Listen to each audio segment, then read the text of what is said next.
Good evening, and I'm sorry we're a little late getting started. Good evening. But full disclosure, I'm not Randy. But she did give me some instructions that I'll read for you before we begin our speakers evening. Wednesday, May 17th, Birds and Brews at Sager Beer Works, 46 Sager Drive, between Culver Road and Sager Drive, just past University. Then we have the annual RBA picnic that is coming up on June 8th. Burrs Audubon Nature Center, 301 Railroad Mills. Bring a dish to pass and check with Wanda to make sure we don't have duplicates. Those are very important instructions that she gave me. And then we have a lot of field trips coming up in May and early June. Just remember, you don't need to sign up in advance. Just show up whichever trip you wish to participate in. Now our speaker. She comes to us from Montezuma. Many of us have visited there. Probably some of you, I found out tonight, have worked there. I haven't, but I enjoyed going there for my monthly trips. Wildlife conservation is at the heart of the National Wildlife Refuge system. It drives everything they do at Montezuma National Wildlife Refuge. From recreational activities, they offer resource management tools to use, while a visit to Montezuma can transport you deep into nature. It is important to know that refuge habitats are continuously monitored and managed. They restore marshes by building dikes with heavy equipment to hold water and use water control structures to adjust water levels for optimum habitats within the marshes. Linda Ziemba, did I get it right? Yes, good job. Discusses how staff at Montezuma makes water level management decisions for migratory and nesting birds. Linda has been the wildlife biologist at Montezuma since 2006, and her passions are providing habitat for migratory birds and other wildlife and providing opportunities for us to work together as land stewards. She began her career in wildlife biology as a volunteer at Forsythe National Wildlife Refuge in New Jersey. Yeah. Got it. In 1994, and has also worked at Cape May and Supawna Meadows Refuge. With you, Linda Ziemba. Thanks, David. Well, thank you so much for having me. Let me know if you have any trouble hearing or if it's too loud. And I love talking about water level management. Sounds kind of odd. Feel free to, ask questions as I go along. Like, don't let me get carried away on some tangent that doesn't make sense to anyone but me. Feel free to stop me and ask me to back up a little bit. Same goes for whoever might be on Zoom as well. I'm going to talk mainly about water level management and habitats at Montezuma, but to provide some context, I'm going to start by talking about the National Wildlife Refuge system, because Montezuma is part of that system. So there are more than 560 national wildlife refuges spread throughout the country. There's at least one refuge in every state.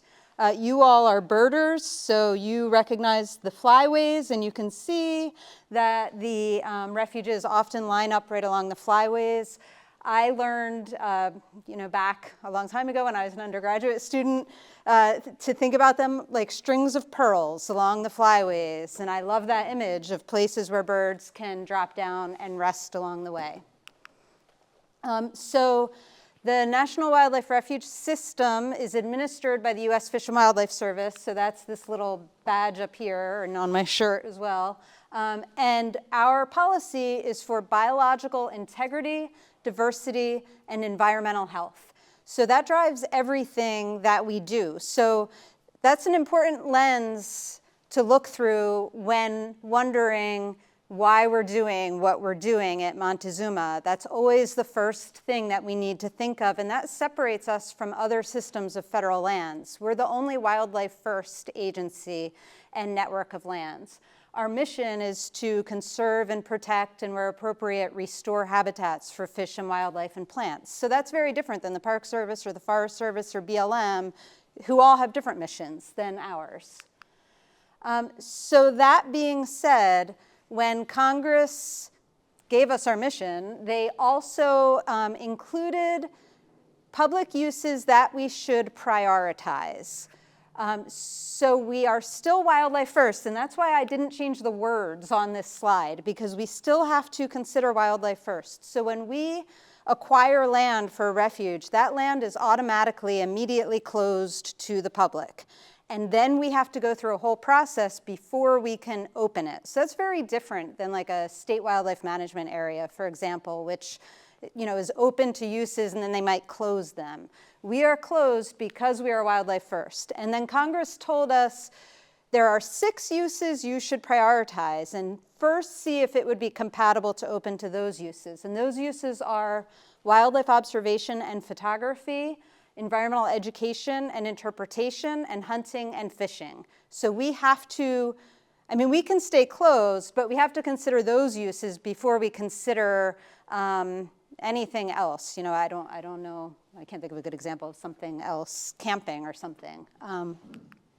Okay, so another lens to look through, I didn't used to include information about funding, but I think it just helps put everything in context when you think about our management. So the bison is a symbol of the Department of Interior, which is what Fish and Wildlife Service is a part of.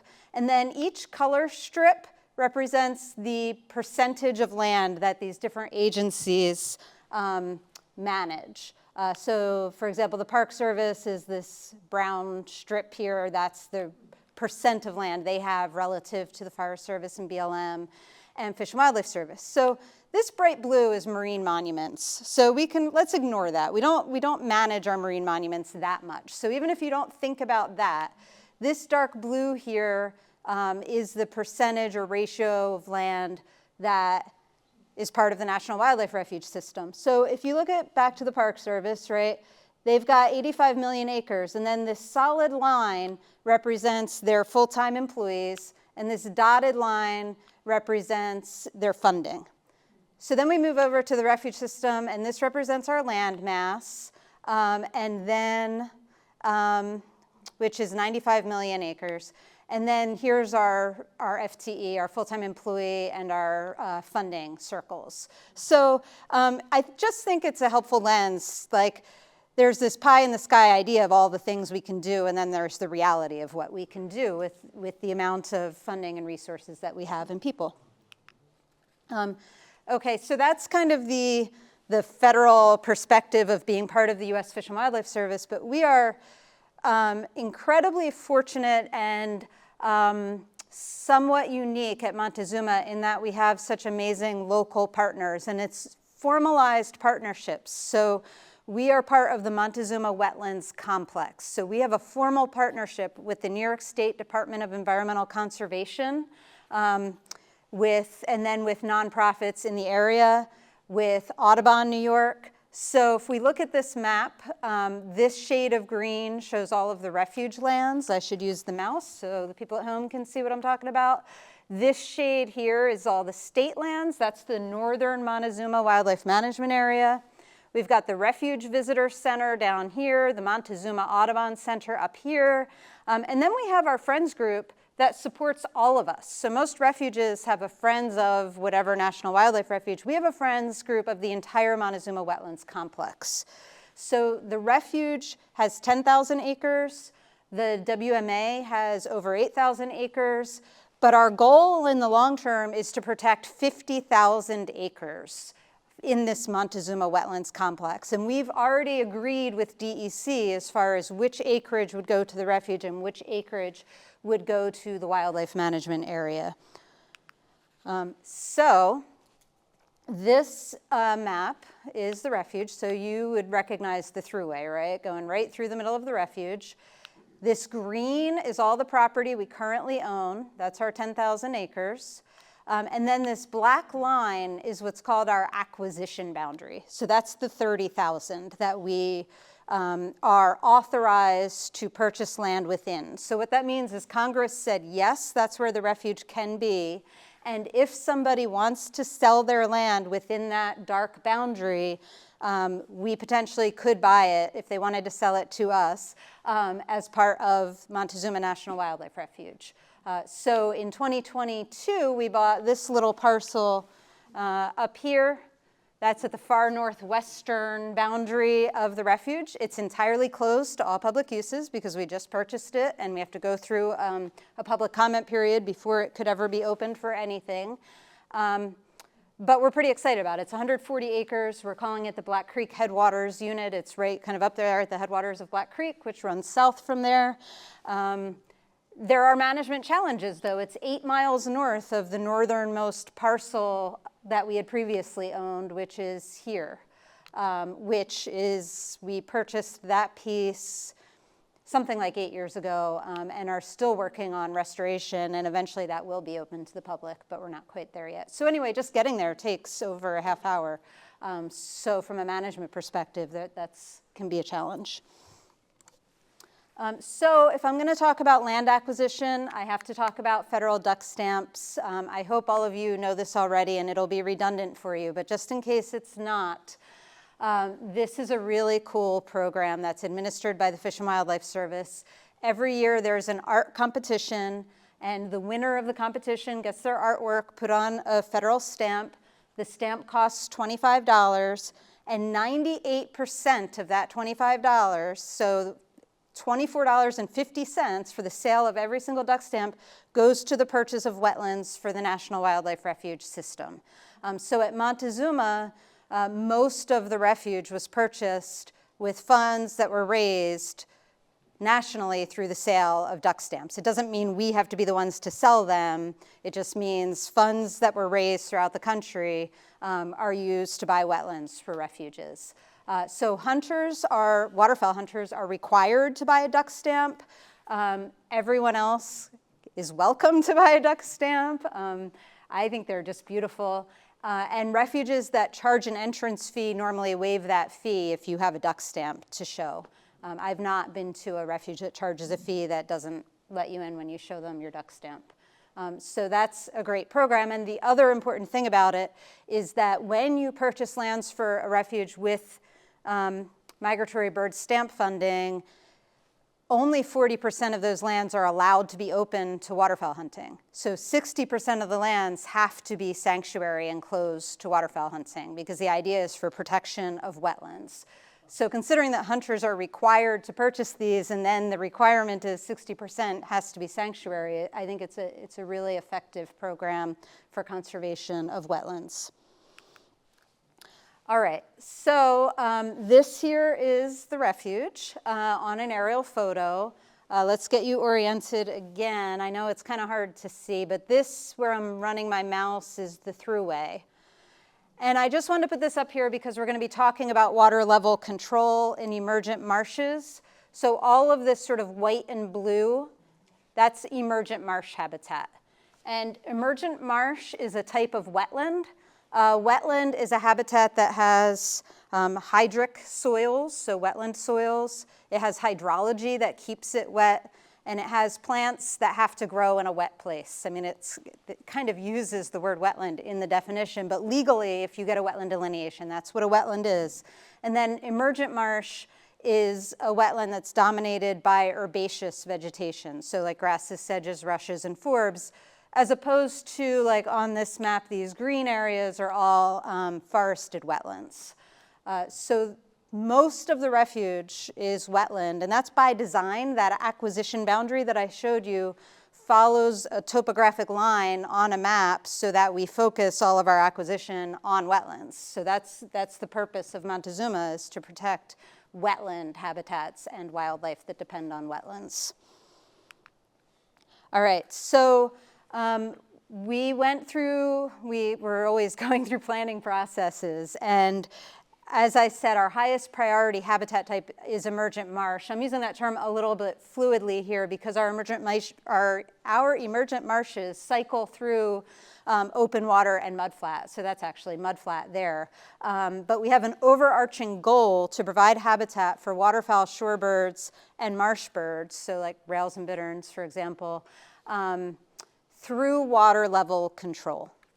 So it's interesting that even in the goal, we include a strategy, right? Water level control. So why do we need to do that? Why can't we just acquire those lands within that acquisition boundary and put up a boundary sign and be all good? Why do we need water level control? So that's what we're going to talk about tonight.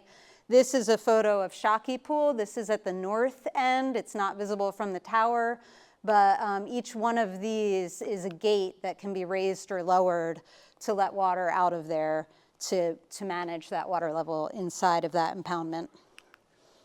So the reason that we have to control water levels really comes back to the Erie Canal. So we have to go back to a little history here. The construction of the Erie Canal was really great for westward expansion and commerce.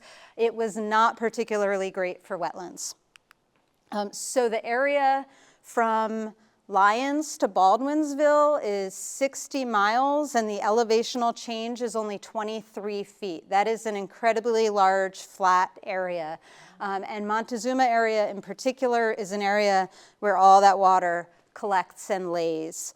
It was so different. It's fun to try to imagine it. Before the construction of the Erie Canal, the Seneca River would run out of Cayuga Lake and meander up into the Clyde River and the Oswego and eventually Lake Ontario. But it was such a shallow water system that in the middle of summer, the water flow would reverse direction and start going south again back into Cayuga Lake because of all the vegetative growth. So that's quite different than what it looks like today. So anytime, anywhere that you see a water body that looks like this, that's artificial. There's no river that looks like that. That's the canal. That's the barge canal that connects Cayuga Lake to the Erie Canal. So we've got Cayuga Lake here, the barge canal, here's the thruway, and then the main pool out here. So when the Erie Canal and the barge canal were built, it lowered the water table in the area by more than 10 feet. So it functions like a giant drainage ditch. So this huge wetlands area suddenly started draining with the construction of the Erie Canal.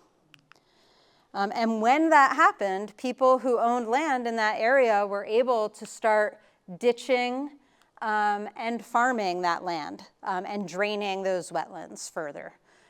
So this is, when I said wetland soils, these are wetland soils, this black hydric soil. Locally, we call it muck. We call them muck farms. And farmers actually still today have to pump water off of their farm in order to farm it. So these areas really, to anthropomorphize them, they want to be wetlands. So within that acquisition boundary that I showed you, when we purchase land, often that land is what we call a muck farm, and they actually already have levees or dikes around them. I think a lot of those were built after Hurricane Agnes, but anyway, they're already diked in, and we basically have to just firm up those levees, install water control structures to have water level control, and stop pumping water out and stop draining them. So this is actually Knox Marcellus Marsh, for those of you who bird the refuge. So you can see this line of bulldozers that just firmed up those levees in there. And then this is a new property we have that we call Hidden Marsh, and a couple of long-reach excavators out there doing some restoration work there. And then I think one of the things I love about the U.S. Fish and Wildlife Service is the people. And we don't contract this work out for the most part. So this is all refuge staff. And we have this cadre of heavy equipment operators who are wetlands experts who will travel from refuge to do this restoration work, which is, I just think it's so impressive. So in the middle here, this is Nick, who is our heavy equipment operator, who some of you may know because he's been at the refuge for about 10 years now. He's actually a trained biologist and transitioned into maintenance work and equipment operation. And then everybody else are operators from other refuges who came out to help us with a project.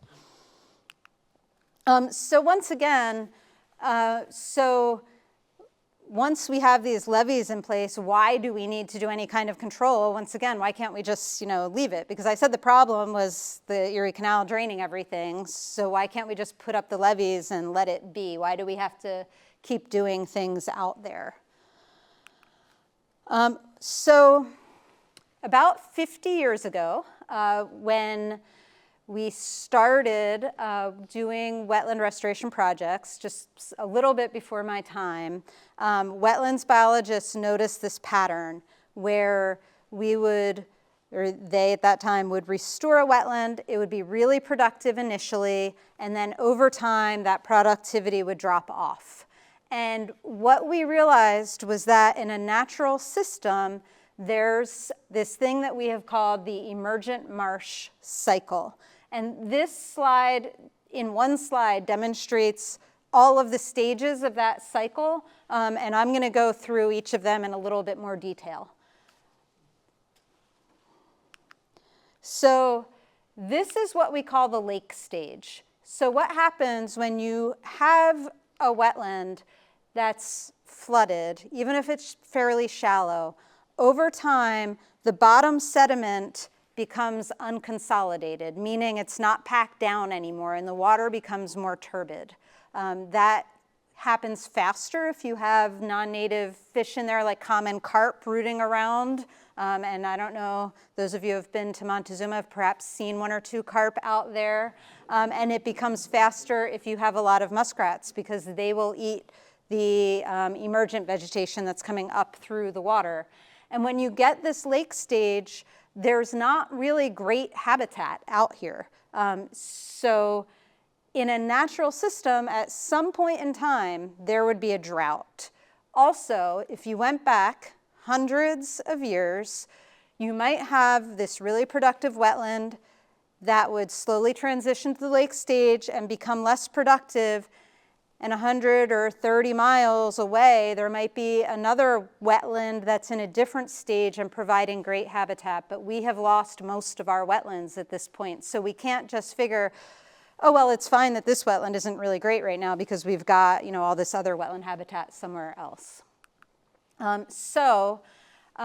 When you mimic that drought, you often concentrate, if you're looking at it from the perspective of a migratory bird, you concentrate food resources in there. So if you've ever seen bald eagles out in the main pool the year of a drawdown, or this is Knox Marcellus Marsh, which I guess this didn't come out very well on here, but these are a bunch of herons and egrets out there. I don't know if you can see them from your perspective.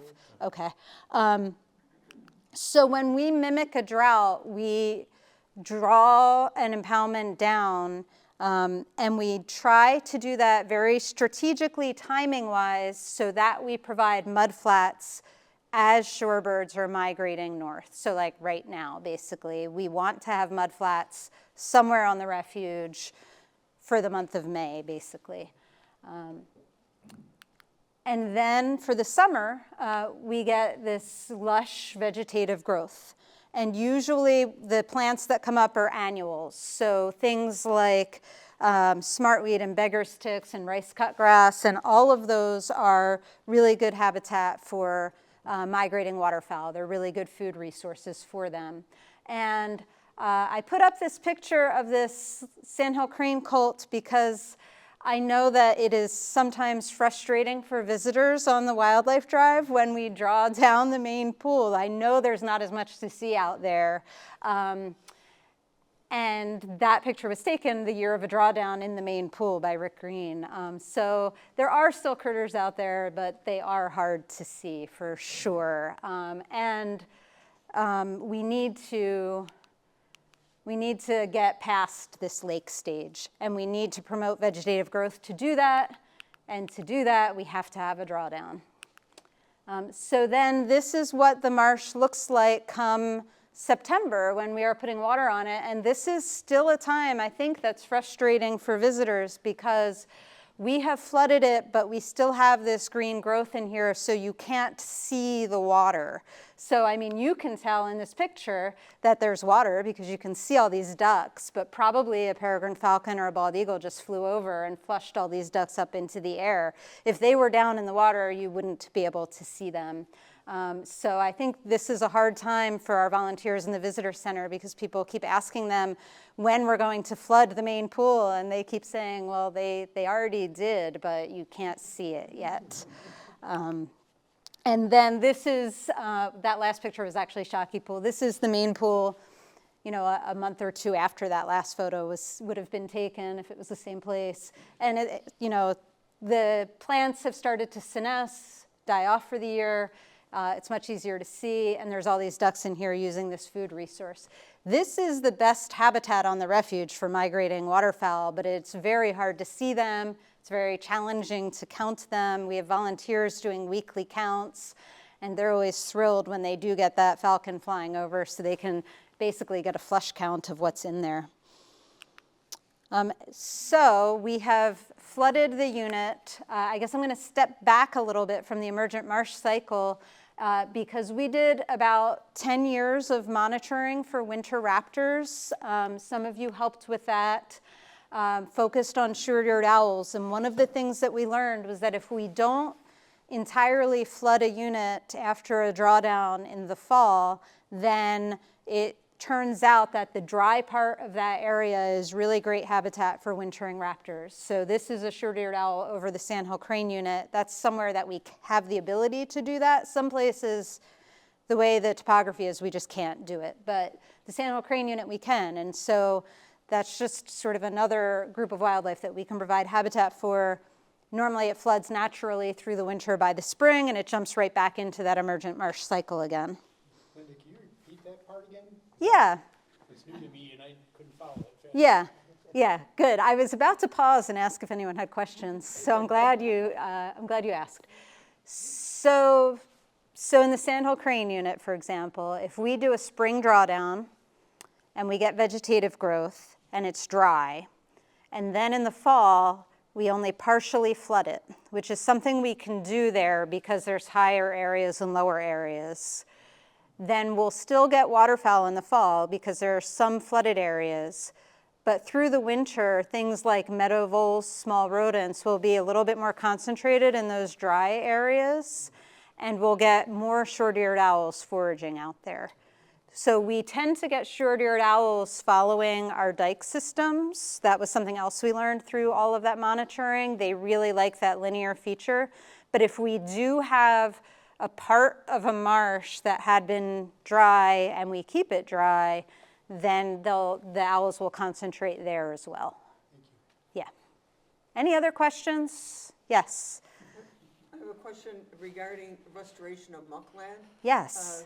To a more water environment, eventually to a marsh environment. But I know 50 to 75 years ago it was common to tile the mucklands to keep them drained. Yeah. And I was just wondering if, when you're doing this restoration, if that ever becomes a problem. I don't know if they still do that. Yeah, that's a really good question. Could everybody here, would the people online have been able to hear that question? It was about drain tile in the muck farms and if that impacts our restoration. So usually what they do is they run the drain tile to a drainage ditch that's actually on the inside of their dike. So for us, it doesn't hinder because it's not running the water to the outside of the dike. It's still keeping the water inside of that unit. I see. Yeah. And those ditches I know are usually artificial, so Yes. they're in a specific linear. Yes, pattern. they are. And we leave them. We don't fill them. So the crane unit is a good place. I don't think I have a photo on here that would show it, but you can see those ditches from Van Dyne Spoor Road, which is our Sandhill crane unit that I keep talking about. If you look from Van Dyne Spoor Road as you drive, you'll see lines of different vegetation. Like you might see annuals, and then you'll see like things like rice cutgrass and the yellow flower beggar's ticks, and then you'll see a line of cattail. That's the old drainage ditch. And I think it's not only not a bad thing, but in some ways a good thing because it provides a little bit of microtopography, so a little bit of differences within the marsh. So I don't think those ditches, as long as they're not draining to the outside of the unit, I don't think those ditches pose a problem. As long as we can get enough water in. If we can't get enough water in and the only places we can get water is in the ditches, then we would need to level that out a little bit. Yeah. Yes? Are there still enough beavers in the marsh? Oh my Make gosh. a difference? Yes, there are enough beavers. Are they interfering with the Yes, management? yes, they are. Every now and then, they have the same goals that we have, but usually they don't. They're kind of my nemesis, yeah. One time, so we have, in our water control structures, we have stacks of boards that we layer to hold, usually to hold water at a certain level. And the issue is usually beavers will plug up. So if we want to drain, we can't because the beavers have. So one time I was trying to let water out. I think it was Knox Marcellus Marsh for shorebird habitat. Oh no, I was trying to hold water back. So I don't remember where it was. I was trying to hold water back, which usually is what beavers would be on board for. They chewed through the wood boards to let water flow. I mean, it just was very frustrating. But no, their populations, I mean, this is anecdotally, but their populations in our area seem to be doing fine. And they keep moving in. Where we connect to the lake, we have 1,000 acres of bottomland floodplain forest there, and we have a pretty healthy beaver population in there, yeah. Any other questions right now? Yeah. Yes? Did this work for the northern harriers? Yes. Oh, did this work with the northern harriers? I did not look at the harrier data that closely, so I cannot answer that for sure. In the winter, the harriers seem to really particularly like what we call the dry marsh, which is the northern end of our main pool, that stretch of the wildlife drive along the thruway there that's really thick with cattails. We would get like 14 harriers right there. So I don't think we would be able to see this in the data for harriers because it would just be swamped by the main pool number. It would take a statistician, I think, to maybe if we teased that out. Maybe it's less important for them because they find habitat on the refuge in other places. I guess off the top of my head, that's my thought on that. Thank you. Yeah, that's a good question. Yes? Is there a comparable program run by the DEC for water management? Oh, yes. Yes, absolutely. So Do they meet with them? Yeah, so probably a lot of you know Christina Ho, who is or was a member of RBA. She is now she is still a member, yeah. Yeah, she's great. So she is now the manager of the Northern Montezuma Wildlife Management Area, and she could give like this exact same talk, yeah. Their habitats are a little different than ours. They have different challenges and issues than we do, but they do very similar work, yeah. Yeah. Yes? Do you see the otters still in that? Yes, we do. They are around. They are around. Gosh, I'm aging myself here, but I want to say about 10 years ago, there was a graduate student from ESF who was studying otters throughout the area. Montezuma was one of her sites. She's working now for DEC, but yeah, she documented not just at Montezuma, but I think along a lot of the Finger Lakes that otters were doing well. But we have them, I mean, at this point, it's not surprising to see otter sign. It's still very exciting to see otters themselves. But yeah, Knox and Puddler tend to be good spots for otters. I've seen them in the Sandhill Crane unit. I mean, they're just all over the refuge at this point. I think it's just if you get lucky enough to see one. Yeah. Yeah, that's a good question. That's a big success story. When I want to feel really good about something, I think about mammals and I think about otters and how well they're doing and their range expansion. But I don't know if expansion is the right word, but coming back into areas where they used to be. Yeah. Yes? You keep mentioning the Sandhill Crane Unit, but I don't know where or what that is. I'm sorry about that. I sort of came into this assuming people knew the refuge. It's, and you probably do, but it's the Marsh right along Van Dyne Spur Road. So do you want me to show you on the map? Yeah? Okay, let me go back to the map. That's a little ways back, isn't it? Okay, maybe this map. So, all right, so we've got the thruway, right? We've got Knox Marcellus and Puddler. East Road is here. And then way up here in our sort of northeast bit of refuge is the Sandhill Crane Unit. And then up here, off the map, is you get into the northern Montezuma Wildlife Management Area. So it's, you go, yeah, that's where it is. It's a 440-acre marsh, and this road, Van Dyne Spur Road, dead ends at the canal. It's a dirt road. We don't own it. It's a public road. But it's a nice spot because it's on a dead-end road, so it tends to be quiet. It's a public road. You can out and walk it and bird it. Yeah, and it's fabulous marsh. Any other questions right now? Anybody online? Can I keep going? Okay. All right, so we stopped at the short-eared owl. All right, so we're back to the emergent marsh cycle. And this is now potentially 1 year post-drawdown, and we have a lot of vegetation. Those sediments are packed down again.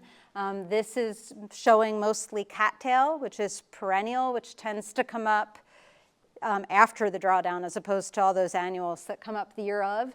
And this provides great habitat for nesting marsh birds. And that's really important because most of our nesting marsh birds are species of conservation concern. And this is the stage that we sit at for the longest. And how long we stay in this stage depends on the area. So Mays Point Pool takes really long to get from 1 year post-drawdown, this sort of very dense emergent marsh, to the lake stage. Whereas the main pool goes really quick. We've got the canal right there, and there are pockets of water. There's a spring in the main pool, so the main pool always has water. So there's a reservoir of muskrats in there that are always in there, and the main pool, we could draw that down probably as much as every other year even. So you can read in a textbook how long the cycle should last, but really it takes monitoring to make that decision because each site is different. So I keep talking about muskrats and the impact that they have on the habitat. This is a shot of the main pool. And every single one of these little bumps with snow on them is a muskrat house. And so around each of these, the muskrat family has eaten out the vegetation.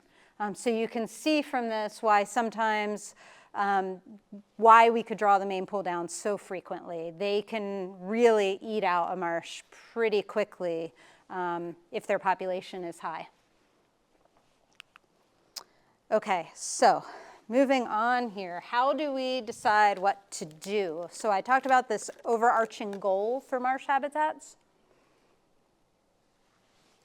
We also have, we have objectives, smart objectives for these different groups of migratory birds. And SMART stands for specific, measurable, achievable, realistic, and time-bound. So how do we come up with these objectives? Well, this is going to be kind of intuitive to all of you because you're birders. So we have water depth targets, right? Because different species need different water depths. So we want to make sure we're providing the right depth of water for each of the species that we're targeting. So we have a target for migrating waterfowl. So it's a certain amount of acreage that we want to provide. It's a certain percentage of vegetation compared to open water. It's a certain type of vegetation. We want that annual vegetation. It's a water depth, and it's the time of year when they're actually here, right? It doesn't do any good to provide it when they're not actually here. And then I wanted to talk about interspersion.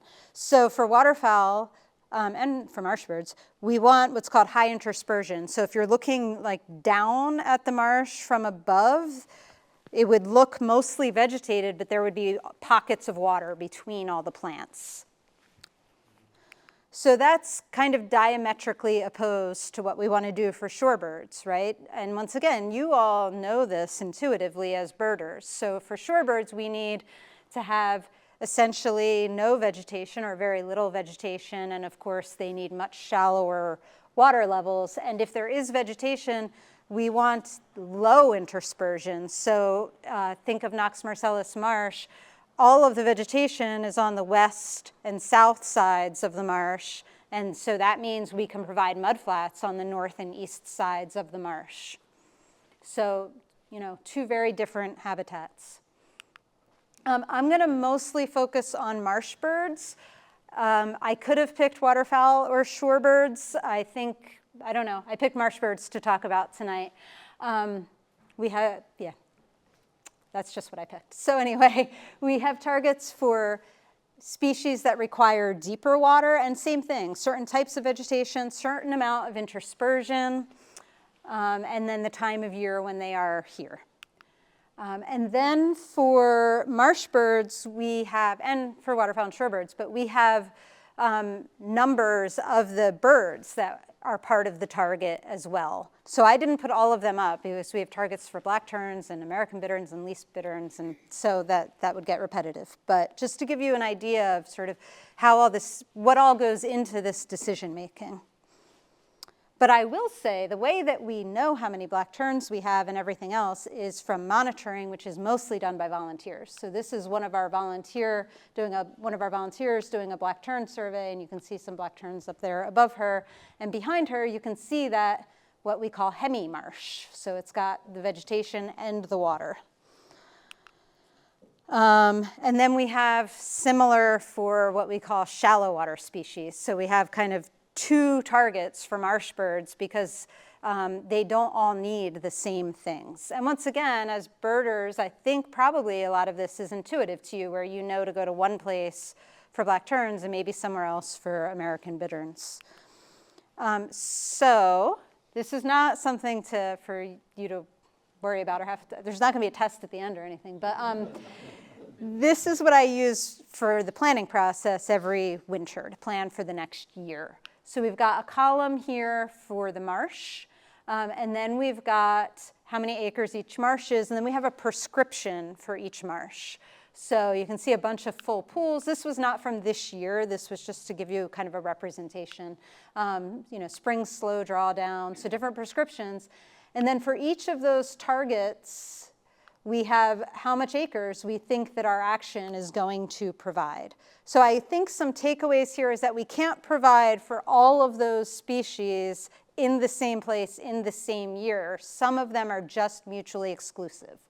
And the other takeaway is some marshes that take really long to get through that emergent marsh cycle have a few years where they're just not as good, and we just have to hope that we have the right weather to have enough water for enough muskrats to get in there that cycle will move along. So the example in this table of that would be like Mays Point Pool, where I said 0 acres for waterfowl.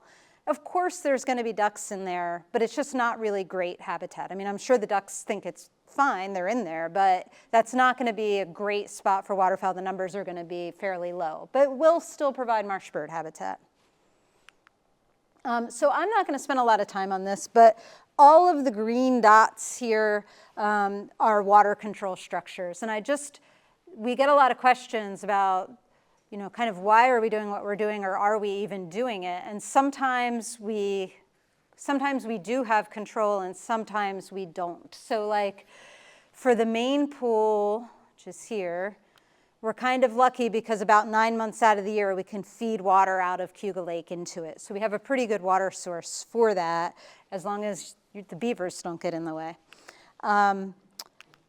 And then for Shocky Pool, there's a couple of natural inputs. So that helps keep the water level up in there. And then we have some structures where we can let water out if we're getting a lot of rainfall. And we can also move water out of North Spring Pool if there's enough water there. And then Knox, I think people particularly have an interest in Knox Marcellus. So I'll talk about this briefly. But here's East Road. So we get runoff from the woods, and we pretty much always divert that into Knox Marcellus Marsh, even if we're not trying to raise the water level, just to keep oxygen levels up. And then most of the time, we can let water back out again on the other side. When we do have heavy rainfall, though, we can't let water out because the water on the outside over here in the canal and the ditch there gets too high, and then there's really nothing we can do. All right. Can I ask you another question? Yes, please. I was under the impression you don't have a source for water into Knox Marcellus. Yeah, so it's just it's just runoff from these woods. These are private, so we don't have any control over those woods. There's a ditch, and then when that water comes onto the refuge, there are a couple of structures, so we can either divert water outside of Knox, which I rarely do, only really if it's raining so much that I can't get water off, or we can divert water in. But if it's dry, we don't have a source because it's just runoff from the woods. There's no creek or brook or lake or anything. Like this past fall, basically. Yeah, I have some pictures of Shocky from this past fall. I don't know how well you all remember or were tuned into the weather last fall, but we had many months that were either drought or near drought, and things dried up, and there was really nothing we could do about it. Yeah. Yeah. Do people have questions about other places as far as that goes? No? Okay.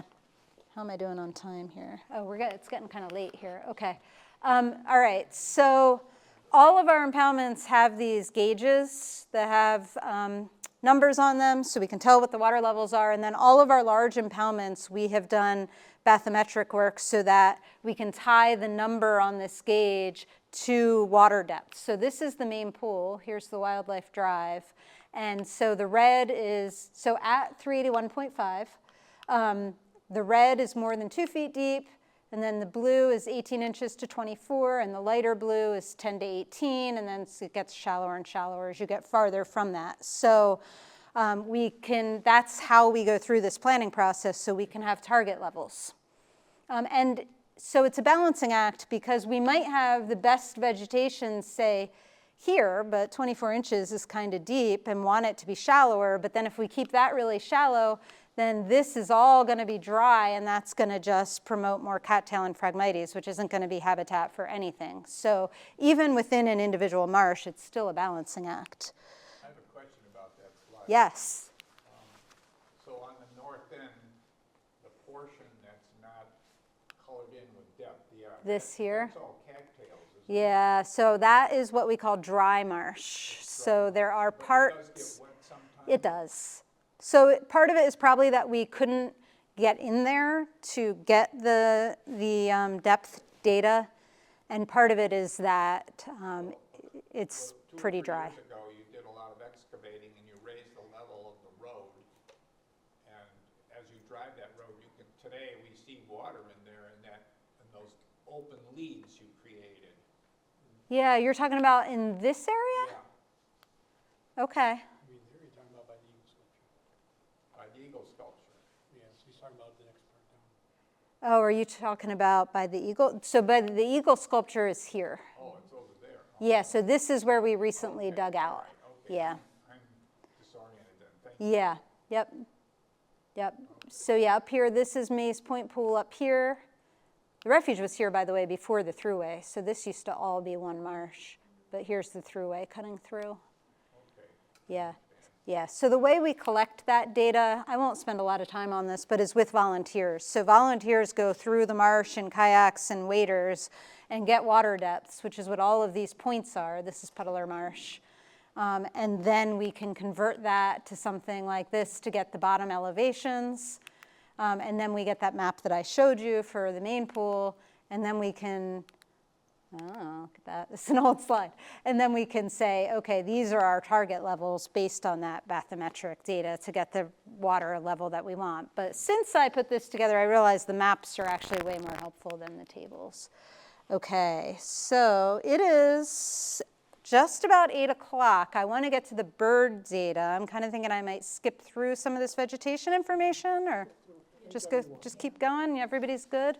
Okay, so for monitoring, we do annual vegetation surveys. So this is from just last year in the Sandhill Crane unit, and we look at how much of the unit is vegetated, and if it's what type of vegetation, so annual or perennial or submerged. And then we go through and we record all of the species in there that have at least 6% cover, but I usually end up just doing a whole species list of everything I can find because it's interesting and helpful. So the Sandhill Crane unit last year was about 80% cattail, which means this year it's probably going to be good marsh bird habitat. That's what that tells me. So it is definitely not ready for a drawdown, right? It's not even close to that lake stage. And then there's about 6% Phragmites or common reed, which is invasive. So it's a nice quick and dirty way to monitor for invasives and make sure we're keeping that number down. And then there's a handful of plants in there, like this Biden's beggar's ticks, that are really good food for migrating waterfowl, rice cutgrass, the Learcia. And then it's important to do this kind of monitoring because, as we go, we find things that we weren't expecting, or we didn't, I shouldn't say weren't expecting, weren't expecting, but also weren't aware of and need to know about. So last September when we were doing this, we found this patch of this invasive plant, water chestnut, that's never been found in the Sandhill Crane unit before. And we need to know it's there so we can try to control it. So monitoring is really important to maintain high quality habitat. And then since I included the water chestnut, I have to include this. So doing this annual vegetation survey in Knox Marcellus Marsh, we found this patch of wild rice, which has never been documented on the refuge before. And it's one of my favorite plants. So when I got to Montezuma in 2006, I was sure there would be wild rice because the habitat seems right. And so I looked for it. And so I know that this was not here before. I mean, I've walked that area before and there was no wild rice there. So this was a really exciting find. If one of you, got a hold of my phone, you could totally make fun of me because I think there's like 20 selfies of me with the wild rice. like it's a celebrity. But it's nice that wildlife not only bring invasives in, but bring in some nice native species as well. And that's great wildlife food too, and a really cool native wetland plant. Yeah. Could that be brought in the mud on ducks' feet? Yes. Yeah. I'm wondering, it could be ducks. I'm kind of wondering if it was the sandhill cranes because that was an area where we often see sandhill cranes. But the water chestnut, I'm blaming the waterfowl for that one. Yeah, because it's upstream of any known, it's not close to any known water chestnut. We couldn't figure out how water flow would have gotten it there without wildlife moving it. Yeah. Yes? So can you tell us why you're so excited about the wildlife? Yeah, well, so it's native. Away from the birds too much, but Yeah, no, so it's native. It's a native plant, which, I'm always happy about. It's an obligate species, meaning it has to grow in wetlands. It's a food plant that a lot of wildlife take advantage of.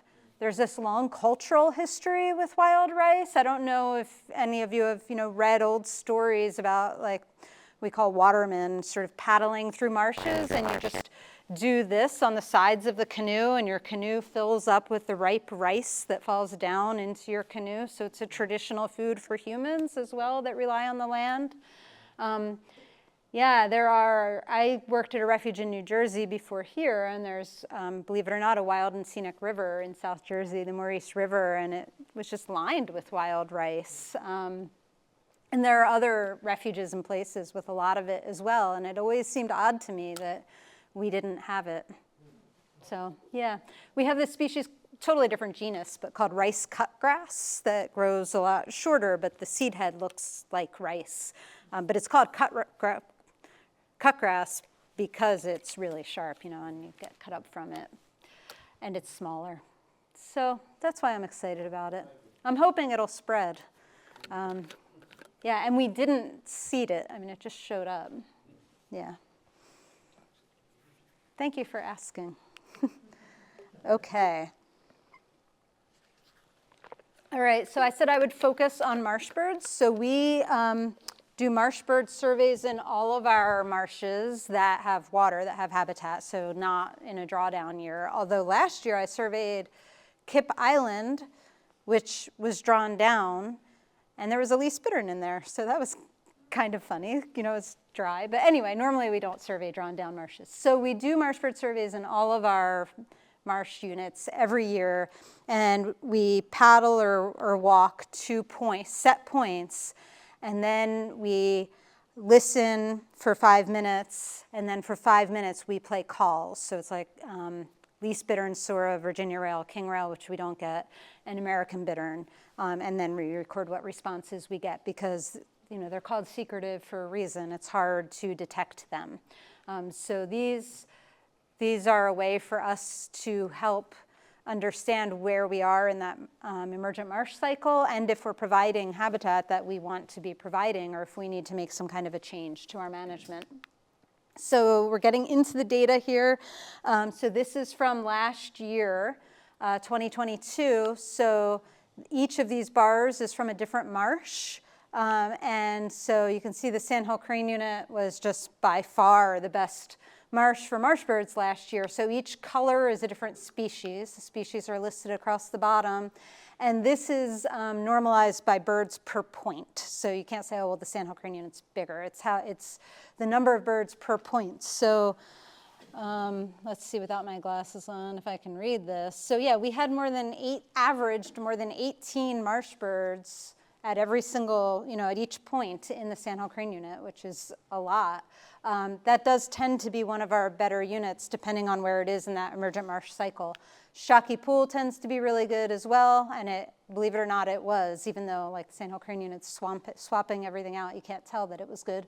And then the exciting thing is Mays Point Pool was good, because Mays had been choked with cattail for so long, it really hadn't been great, and we had some dry years where it was just stuck in the cycle of having so much cattail. So last year it finally was starting to open up, and then we got a good bird response. So that was very exciting. And then the other thing about this chart that I want to point out is so everything I've talked about so far is how we plan for the following year. But the data for Knox marcellus helps us plan within year. So if we get a bunch of marsh birds, let me back up. So I know some of you know our goal, our target, our plan, our strategy in Knox marcellus marsh normally is to have some mudflats exposed by July 1st for southbound shorebirds, and then to extend that out as long as we possibly can. So what happens when you expose mudflats is that vegetation grows, and then it's no longer good shorebird habitat. So then you have to let a little more water out to expose more mud. If you expose too much at once, you get all vegetation, and then it limits the amount of time. So it's this gradual drawdown. But we do these marsh bird surveys, and if we have a bunch of marsh birds out there, then we can't draw down for July 1st because we would be leaving these species high and dry. And so in those years, we have to look somewhere else. So maybe we do work in the visitor center wetland earlier than normal so that we can keep the water high in Knox a little longer and still have shorebird habitat somewhere. Or Benning Marsh is a place, or one of the other small impoundments along the Wildlife Drive, like Eaton or Seneca Flats, until we're far enough past that nesting season. So one of the parts of the objective for marsh birds is to have stable water levels through the nesting season. So if we go out throughout the nesting season and we're not getting nesting marsh birds in Knox, then we feel comfortable with that July 1st, starting that drawdown then. Does anyone have questions about that? You look like you have a question, Mike. Yeah, I do. I look like that? You look I know like... enough about the refuge to be dangerous. Yeah, well, no, it's good. I'm thinking, I was wondering, for example of this, last year, the main pool, you don't have that kind of control. And I assume you had planned on the drawdown for the main pool last year. I will talk about the main pool drawdown from last year. Does it have to do I with have a slide about that. It had to do Yeah. with black-crowned night herons and Wait, what about oh, all the black-crowned night herons that were in there? then in the spring, how many were on the thing in the drawdown? I assume Yeah. they left because of the drawdown, basically, or some effect. Yeah, let's return to that, Okay, okay? thank you. Let's talk about it in a few slides. Yeah. Yes. I would like to see more bitterns, and I noticed the Puddler Marsh has, but I don't know where the Puddler Marsh is. It is not open to the public. Yeah, sorry about that. You're talking about American or leased? I see both of them are there, yeah. Yeah. Well, so the beginning of the wildlife drive sometimes is good for leased, and sometimes Eaton is good for American. Sometimes along Van Dyne Spur Road. Actually, everybody else here are people you probably should talk to about the public areas that are best for bitterns, but those are my thoughts on it. I'll Yeah. just keep trying. Yeah. There's always going to be something to see at the marsh, even if it's not the thing you're looking for. Okay, so to focus in on the Sandhill Crane Unit and how the drawdown schedule relates to bird numbers. So if we start with 2016 here, and then we look at every year after that, we can see that the numbers of marsh birds has gone down. And that is years post-drawdown. And so then in 2020, we did a drawdown because, you know, that marsh kept opening up, and marsh bird numbers kept going down and down. We couldn't get it fully flooded again until fall of 21. So it was kind of like a 2-year drawdown. And so this is kind of, you could think of it almost like 1 year post-drawdown in 22, and you can see how those numbers really spiked. So remember I said about the 2020 drawdown? So this gets into, you asked about the main pool drawdown, and I will get to that, but in 2020 we had planned to draw down the Sandhill Crane Unit. So we had planned to do it in May for shorebird habitat, and in 2020, in the late spring, it was very wet, and we could not get the water off. And what happened was black terns started nesting out there. So this is me doing a black tern survey, which normally we do by boat, but we had started a drawdown, so you can kind of see, I couldn't even paddle in there, I just was slogging around in there. Each of these kind of red blobs is where people saw black terns that year. If there's a number in there, that means they were mobbing, indicating nesting. So we had 7 black terns mobbing us in that unit. So we immediately put all those boards back in, stopped the drawdown, and tried to hold what water we could, and then put off the drawdown because we had black terns nesting in there. So the monitoring does help with that, like right at the moment, management. I'm not going to talk about waterfowl, but similarly for shorebirds, so this is the visitor center wetland, but you know, we can look at this and see that there's a bunch of bare ground, and the shorebirds aren't using the bare ground, they're using the water. This is a case where we would look at the forecast, and if we're expecting rain, we would say, okay, this is fine, but if there's no rain in the 10-day forecast, then we would turn a pump on and pump water into here so that we could keep providing shorebird habitat. So we have more than 3, but regularly it's 3 volunteers, Jackie Baker and Pete Saracino and Linda Benedict, who do waterbird surveys for us twice a week. And so they are constantly looking for stuff like this. So we have the numbers from them, but it's also really helpful from them, you know, for them to just say, hey, it's looking pretty dry out there, or, you know, whatever. I mean, the visitor center wetland I see every morning when I drive in, but for some of the more remote locations, that's really helpful. Okay, so I'm gonna just keep going there. Whoops. Okay, so this is the back side of the water control structure at Shockey Pool. This is what it normally looks like. This is all concrete. We can normally drive out there. I mentioned that Shockey Pool has 2 inputs, and so This often is used just to let water out. Like right now, it has been wet. We're letting water out here. This is 2021 in the fall, October 28th, I think this picture was taken, but this is that outside. This actually says road closed, which I think is hilarious. The water is about the same on the inside and the outside. There's no way we can let water out. So this is an instance where we have no control at all. It's just wet. The nice thing about it, it was during the fall, during the waterfowl migration, is that all the farm fields were flooded. I mean, there was duck habitat kind of everywhere at that point in time. So even though all the really good habitat at Shockey Pool was flooded out, there were just tons of places across the landscape that the ducks could use. And now here we are 1 year later in 2022. And this is Shockey Pool, and our target level in Shockey Pool is such that all of these stumps normally are underwater. So last summer, like I mentioned, if you can go to drought.gov and you can look at drought conditions, and we had months and months that were either drought or near drought, and we were trying all summer to divert water from North Spring Pool into Shockey to keep the water up to have habitat. But finally, we ran out, and so we had this. And I mean, this was nice for the great blue herons and great egrets. But then here we are a month later, and you can still see all these stumps out here, and it's still really low. And on the edges, we're getting this annual vegetative growth, but it was so late in the fall that it never actually produced seed. So it didn't provide the good habitat that normally those species would provide. And you can see water here, but that's only as far as it went. It was dry beyond that. So this is a case where there really wasn't good habitat. It was just too dry, and there was nothing we could do about it. So here's the main pool, Mike. So Mike asked about the drawdown in the main pool last year.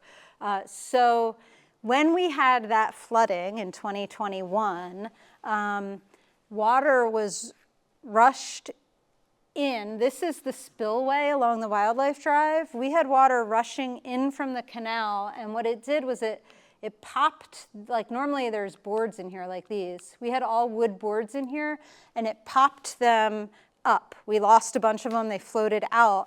And in some of the lower ones, a bunch of debris and carp got stuck in there, so we had all these really big gaps between the boards. And we were able to clean out the top 2 feet or so, but below that, the water pressure was too great. So we had water, once that water went back down in the canal, we had water just rushing out low down in the structure of the main pool. And 2022 was a terrible year for that to have happened because it was so dry. We couldn't even move water from Cayuga Lake into the main pool, so we were just losing water. So we kept the boards in and tried to hold as much as we could until we saw there were some pied-billed grebes that had young, and so we just waited as long as we could to feel like we were doing as little harm as possible, basically. And then we pulled those boards so we could get this cleaned out. We replaced the wood ones with this aluminum, and we reset them. And then when the rains came and Cayuga Lake came up, we were able to put water back in. So that was not planned in the main pool. We just kind of had our backs against a wall and did the best that we could with it. Yeah. I did say do the least harm, but I do actually think that it wasn't awful. Like, we did get some really good growth of annual vegetation, and it was early enough that it was able to set seed, and there was water out there, not a lot, but some, and there was shorebird habitat too. So I mean, it wasn't as bad, I guess, as it could have been. You know, maybe if it had happened a month earlier. I think we were able to hold water for a pretty good amount of time. And then we didn't have great shorebird habitat, I think, in other places, if I'm remembering it right. So anyway, that's what happened in the main pool last year. Yeah. Okay, so it's a lot of monitoring that goes into this, and I realized we do some more focused type management on some of our smaller units, like the visitor center wetland that I didn't go into and won't unless people have questions about it. That monitoring is pretty much done by volunteers. We don't have a really large staff, so it's all the data that volunteers collect that gets fed into this that helps us decide how to manage all of these water levels. So one of my priorities at Montezuma, and David mentioned it when he introduced me, is to provide opportunities for people to get involved. But really, I think it's great to get involved anywhere with whatever it is that you're passionate about. You know, if you're close enough to Montezuma and want to be doing work at the refuge, that's great. But you know, the land everywhere needs our help, I think. So, you know, thank you for everything. Whatever volunteer work you do, that's great. At Montezuma, we have opportunities if you really like solitude, you know, and you want to just go out and get out on your own or with one other person. We have different bird survey opportunities.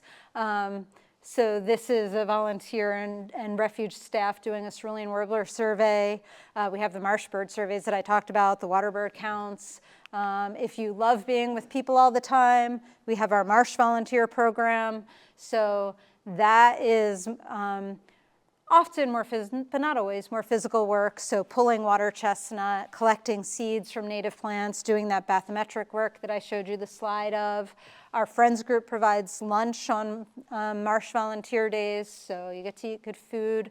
And we usually try to do educational programs at some point during Marsh, whenever we can. So this is, we have a consulting firm doing bee surveys on the refuge. So she went out with the Marsh group and taught us all about bees and pollinators and did some catch and release with bees out on East Road. So that's everything that I had. I'm happy to answer more questions or keep talking if anybody has questions or anything. Yes? Before you start your questions, if I may pass this microphone so that the online folks can hear you. This lady over here had a question. I was going to say, can you talk a moment about purple loosestrife? Oh yeah, I sure can. Yeah, so purple loosestrife is a non-native plant that in some places is invasive. At Montezuma was extremely invasive. So this talk would not have been possible 30 years ago because every time we drew down a marsh, the only plant that came up was purple loosestrife. So purple loosestrife, it grows very densely in the marsh and it has a very robust stem. It's technically considered an herbaceous plant, but it gets really woody. Our black tern population dropped all the way down to 0 because purple loosestrife is not good black tern habitat, and neither is the lake stage, which we kind of had to just keep it in the lake stage to prevent purple loosestrife.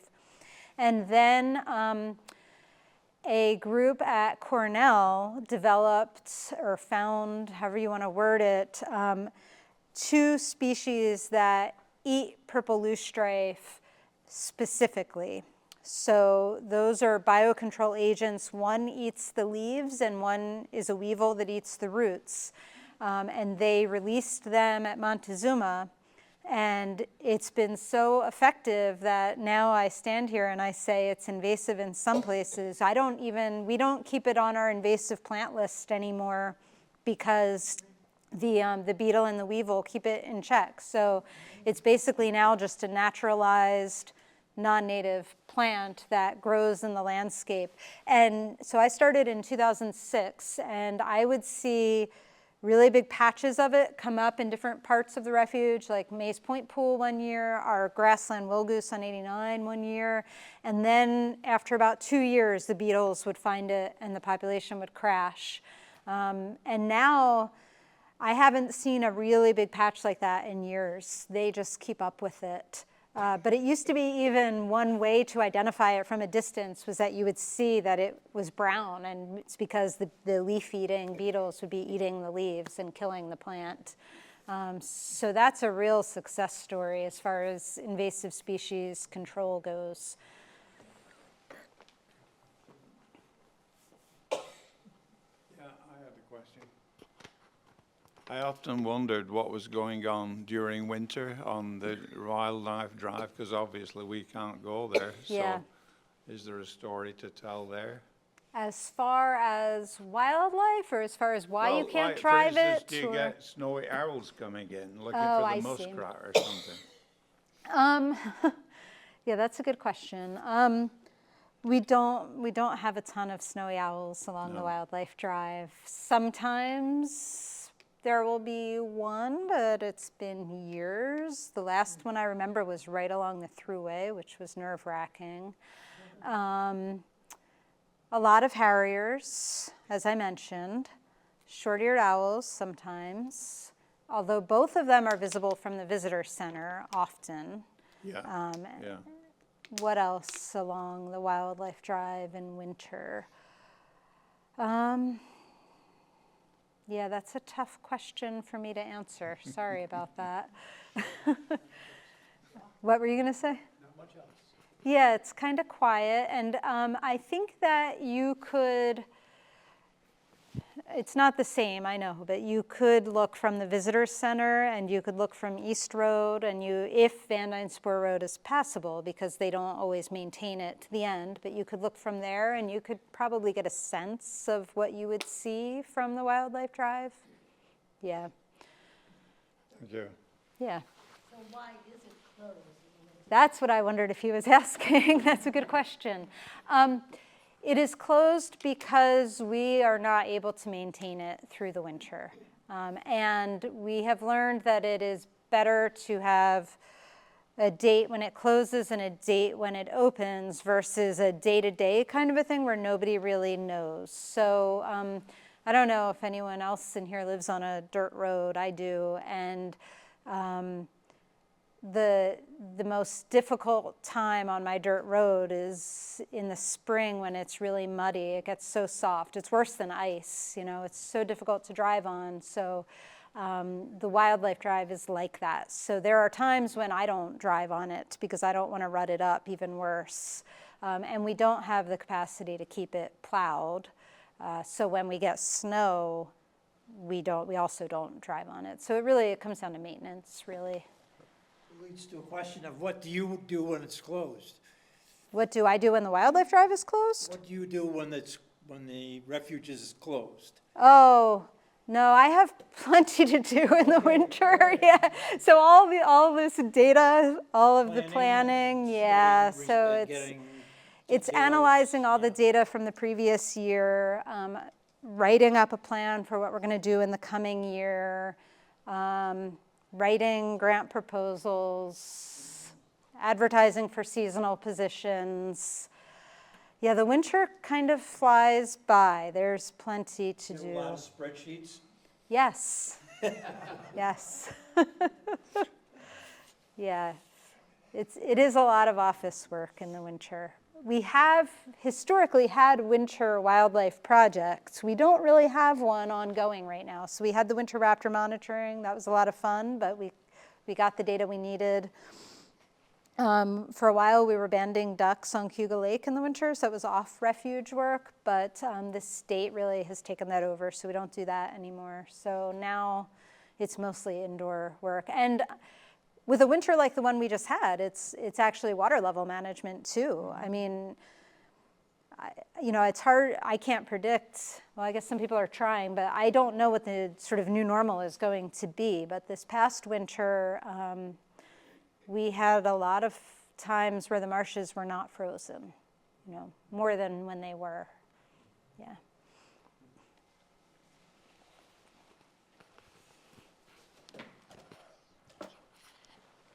I think it's Benning Marsh. It used to be a bit better for waterfowl, Yeah. and it's now all grown over. What is the plan for that? Yeah, that's a good question. Benning Marsh has been a little frustrating for me.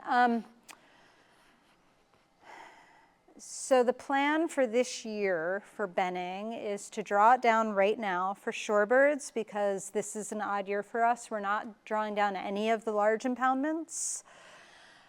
So we don't have as much spring shorebird habitat as we would like to have.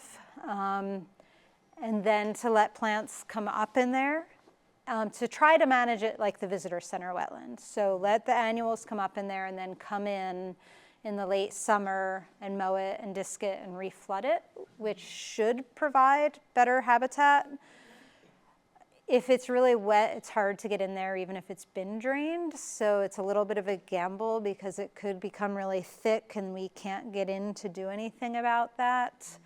But that's the plan for Benning. Yeah, Benning also for me has been a little bit frustrating.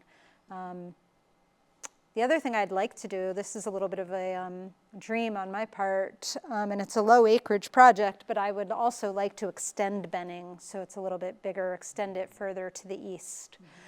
But we have to go through permitting for that. So we have a plan in place, but it's at least 2 years out before we can actually do it. And now with that eagle nest there, we're a little bit limited in the timing of the work as well.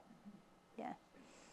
Yes. Does the change in the way the Great Lakes water levels are being managed affect Montezuma water management? It does not, no. Yeah, we are really beholden to Cayuga Lake, which is beholden to Seneca Lake and Keuka Lake, which both drain into Cayuga Lake, and then the canal system. But the way the lakes are managed doesn't, well, I guess I don't know if it affects how the canal water levels are, then it could, but I don't know that it does. Yeah, so that's not something I've been tuned into.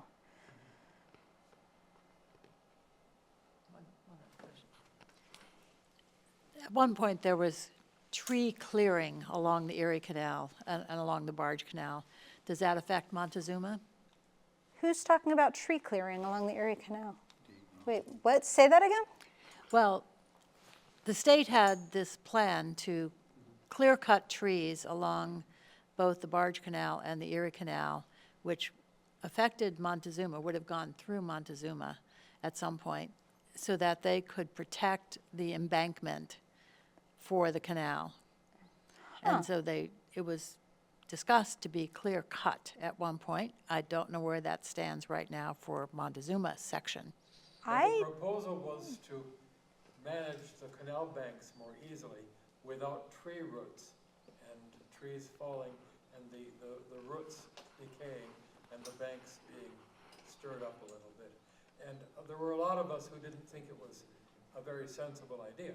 Yeah, I didn't hear about that. And I recently talked to a woman who works for the New York Power Authority about doing even some habitat restoration work along the sections of the canal that are adjacent to the refuge. And she didn't mention anything about that either, so I don't know.